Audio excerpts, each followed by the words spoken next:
بسم اللہ الرحمن الرحیم ودانائے سبل ختم الرسل مولائے کل ودانائے سبل ختم الرسل مولائے کل جس نے غبار راہ کو بخشا فروغ وادی سینا نگاہ عشق مستی میں وہی اول وہی آخر نگاہ عشق مستی میں وہی اول وہی آخر وہی قرآن وہی فرقان وہی یاسین وہی طه نحمده ونصلي على رسوله الكريم أما بعد أعوذ بالله من الشيطان الرجيم بسم الله الرحمن الرحيم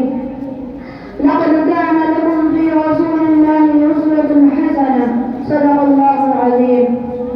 جناب صدر سامعین کرام اور حاضرین جلسہ میرا اور آپ سب حضرات کا اور تمام مسلمانوں کا حضور بلور صلی اللہ علیہ وسلم سے انتہائی والہانہ تعلق ہے اور یہ تعلق و محبت ہی ہماری زندگی کا سرچشمہ اور ہمارے درد کا دامن ہے.